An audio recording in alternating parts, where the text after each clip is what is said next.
Human beings are searching for the personal experience of reality. They are seeking to come to understand themselves, to find a reason for their own existence. And so you go round and round and round, ever chasing the illusion that there is something outside yourself, outside your here and now, to be attained that will make things better. No guru, no method, no teacher, and no nothing else either.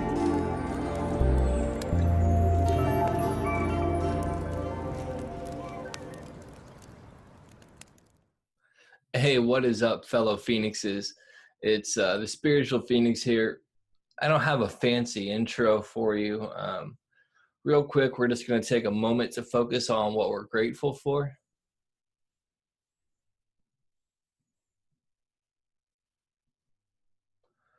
Today, I'm just grateful for some of the space to grow. Like, things have been very uncomfortable for me lately, and I'm really in this big transition in life. But I'm also grateful to be growing and not stuck in the same spaces. And a lot of the stuff that I'm going through is like different offshoots of old behaviors, but it's going to take me somewhere different, and it's going to be somewhere good. It's just unpleasant as all can be right now. And with that, I'm going to actually read something from the Daily Tao because it's relative to one of the things I wanted to talk about. And it says, scholasticism, ocean inside a skull cup, seeking the universal code in letters. The mind is like a flower on icy water, an eye within the petals. The intellect is one of the thorniest problems for a spiritual aspirant. One cannot do without it. Indeed, it is essential. And yet one cannot allow it to remain totally dominant. The intellect must be fully developed before it is brought to a point of neutrality. Unless this is done, it will act as a block, and there will not be any ultimate spiritual success. Scholarship is thus an important first step. Education is a means of gaining access to the conventional world, of satisfying our curiosity, and of avoiding superstitious tendencies. There can be no talk of delving into philosophical mysteries if one has not even satisfied one's curiosity about nature, civilization, mathematics, and language. But once mental cultivation is achieved, one must focus increasingly on a part of the mind that is far beyond the scholarly. The intellect uses discrimination, categorization, and dualistic distinctions in highly sophisticated ways. By contrast, spiritual contemplation involves no discrimination, no categorization, and no dualism, so it has very little need for scholasticism. It is pure action that requires the totality of our inner beings. It needs pure involvement, not mere study. The proper use of the intellect is to give it free play, develop it to an extraordinary degree, and yet to leave it behind when spiritual action is required. A sage knows how to balance and combine both. Okay, so recently I was on vacation in Sedona, Arizona, and I saw this psychic. And first off, let me explain this. That experience overall was incredibly psychedelic, and having this discussion with her and legitimately feeling like I was on substances, it was really, really weird. And I was really asking about what I needed to do in order to move forward with like tarot card reading and spiritual business and all this kind of stuff in general. Like, what do I need to do? And her response was, you need to stop thinking so much. You're getting in your own way. And this has been this reoccurring thought in my life. Like, I need to, or not reoccurring thought, reoccurring theme rather. Like, other people have told me this too. I think too much and I block myself from actually progressing because I've become so neurotic about things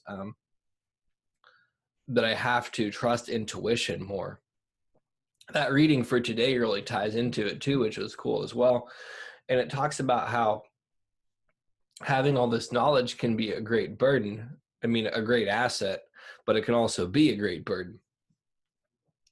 And it's one of those things where my intellect has been incredibly beneficial for me, but sometimes I need to peel it back and I need to tap into source energy more and stand back more and let things develop more. And it largely goes into where I'm at now in some ways. Like I'm really intuitively feeling to take this podcast in a different direction, because with 155 episodes and most of them talking about myself and what's going on in life, or like making these analogies about situations that I have going on in my life, I really enjoyed that. And I can still do that occasionally. But something else that I've talked about at times is really wanting to delve more into other people's experiences, other interesting things, and like educate myself more about what's going on with other people than what's going on with me. I feel that anybody that's listened to this long enough has a definitive understanding of me.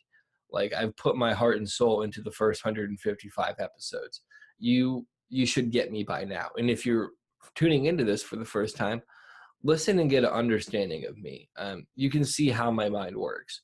We need to start experiencing like what other people are going through and making it less about me and more about the journey, I guess, and more about the community, more about these other people.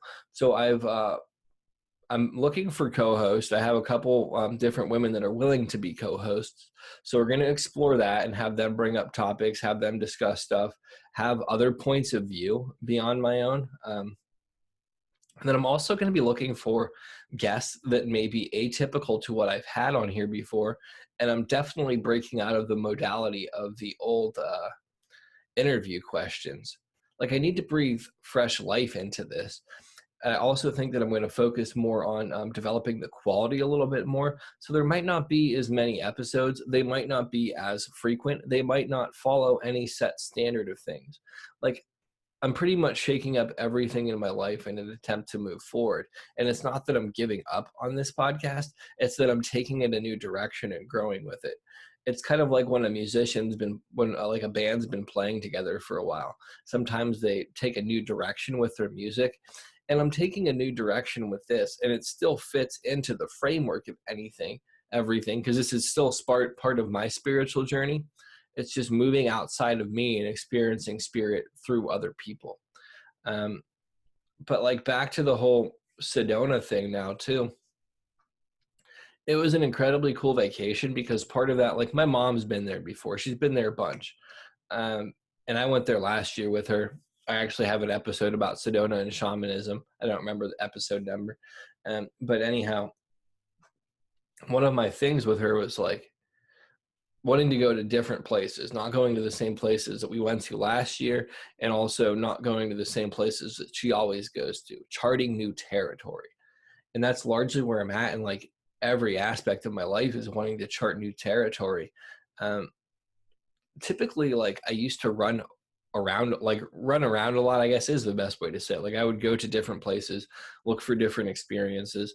And now like learning to develop roots, but also to be able to explore that intellectually, internally, and within community is like a very different thing for me. And it's a little bit overwhelming and intimidating, but that's really where I feel I'm being called to.